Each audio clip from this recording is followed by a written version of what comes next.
Hi hall எல்லாம் எப்படி இருக்கீங்க? எல்லாம் நல்லா இருக்கீங்களா? Welcome back to Nandini Kumar vlogs. இன்றைக்கி என்ன பார்க்க போகிறீங்கன்னா, ஒரு மீஷோ அன்பாக்சிங் வீடியோ தான் பார்க்க போகிறீங்க. பாப்பாக்காக தான் வாங்கியிருந்தேன் வெஸ்டர்ன் வேர்ஸ் எல்லாமே. ஸோ நான் வந்து இனிமேல் இது தான் போடுவேன், மாடர்ன் தான் வேணுமா அப்படின்னு சொல்லி கேட்டுருந்துச்சு. ஆல்ரெடி நிறைய ட்ரெடிஷ்னல் ட்ரெஸ்ஸஸ் எல்லாம் வந்துச்சு இல்லையா, ஸோ அதனால் இருக்குது. எனக்கு வந்து மாடர்ன் ட்ரெஸ் தான் வேணும் அப்படி கேட்டிருக்கேன். ஸோ ஒரு ஒரு 1000 ருபீஸ்க்கு பார்த்து ஆட் டு கார்டில் வச்சுருந்தேன்.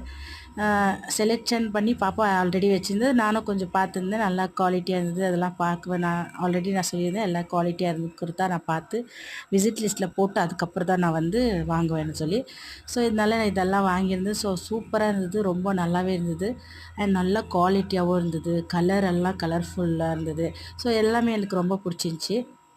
ஃபர்ஸ்ட்டு இது வந்து எல்லோ கலர் டாப்பு. நான் வந்து ஆஃப்லைனில் கேட்டிருந்தேன் ஆல்ரெடி 230, அப்புறமா 330 அப்படின்னு சொல்லியிருந்தாங்க. வேணாம் அப்படி சொல்லிவிட்டு நான் இதுலேயே பரவாயில்லையே அப்படி சொல்லிட்டு ஆர்டர் போட்டிருந்தேன். ஒன்றும் செம்மையாக இருந்தது.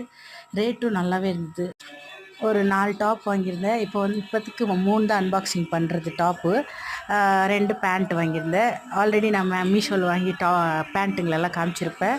ஸோ அது நல்லா இருந்ததுனால, குவாலிட்டியாகவும் இருந்ததுனால நான் வாங்கி வச்சுருந்தேன். இன்னமும் பாப்பா நல்லாவே யூஸ் பண்ணுறேன். ஸோ பாப்பா வந்து ஹைட் ஆகிட்டுருவ கொஞ்சம் காலுக்கு மேலே வந்து ஆரம்பிச்சிச்சு. ஸோ அதனால் இன்னும் 2 ஆர்டர் போட்டிருந்தேன். குவாலிட்டி பார்த்து, அது மட்டும் இல்லை, நான் வந்து ரேட்டும் பார்த்து தான் ஆர்டர் போடுவேன். ஸோ அதனால் 3 டாப்பு வந்துச்சு. இது ரெட் கலர் பார்த்திங்கன்னா செம்மையாக இருந்தது. எனக்கு ரொம்ப பிடிச்சிச்சு. ஆக்சுவலாக நல்லா பெருசாகவும் இருந்தது. பாப்பாக்கு எக்ஸல் தான் போட்டேன். ஃபேட்டாக இருக்கிறதுனால கொஞ்சம் எக்ஸல் தான் போட்டேன். பட் அதுவே கொஞ்சம் லூஸாக இருந்தது. டபுள் எக்ஸல் போட்டிருந்தேன், இன்னும் ரொம்ப பெருசாகவே வந்திருக்கும்னு நினைக்கிறேன். ஸோ பாப்பா சைஸ் எனக்கு கரெக்டாக இதாகலாம் எக்ஸல் தான் போட்டு கொடுப்பேன். ஃப்ரீயாக இருக்கணும், ஏன்னா டைட்டாக போடுறதுக்கு அவருக்கு பிடிக்காது. ஸோ கொஞ்சம் ஃப்ரீயாக இருந்தால் போட்டுக்கிறதுக்கு நல்லாயிருக்கும். ஸோ பாப்பா பார்த்திங்கன்னா இன்றைக்கி அன்பாக்சிங் பண்ணிகிட்ருக்கேன். நான் பண்ண முடியல, ஏன்னா எனக்கு உடம்பு சரியில்லாமல் நான் ஒரு மாதிரி இருந்தேன், டேப்லெட் போட்டிருந்தேன். ஸோ வீடியோ மட்டும் தான் எடுத்திருந்தேன். இது வந்து பார்த்திங்கன்னா ஒரு 3-4 டேஸ் ஆயிடுச்சு அன்பாக்சிங் பண்ணி முடித்தோம். என்னால் வீடியோ வந்து அப்லோட் பண்ணுறதுக்கு கொஞ்சம் லேட் ஆகிடுச்சு.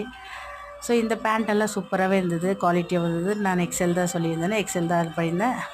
நல்லா ஸ்ட்ரெச்சபிளாகவும் இருக்கும், ஃப்ரீயாகவும் இருக்கும், ரொம்ப டிஸ்டர்பன்ஸ் இருக்காது பசங்களுக்கு. ஸோ அதனால தான் வாங்கியிருந்தேன். ஸோ ஓகே ஃப்ரெண்ட்ஸ், இதுதான் லாஸ்ட்டு. அண்ட் இன்னொன்று வந்து இருக்குது, அது வரல, வந்த பேர் நான் அன்பாக்சிங்க்கு பண்ணி காமிக்கிறேன். எனக்கு இந்த ட்ரெஸ் எல்லாமே பிடிச்சிருந்துச்சி. அதேமாதிரி பாப்பாவுக்கு ரொம்ப பிடிச்சிருக்கு. ட்ரெஸ்ஸோட லிங்க்கெல்லாம் கீழே கொடுத்துருக்கேன் டிஸ்கிரிப்ஷனில், மறக்காமல் போய் செக் பண்ணி வாங்கிக்கோங்க. ரொம்பவே நல்லாயிருக்கு, குவாலிட்டியும் சூப்பராக இருக்குது. ஓகே ஃப்ரெண்ட்ஸ், இதேமாரி அன்பாக்சிங்கில் நெக்ஸ்ட் வீடியோவில் பார்க்கலாம். பாய்.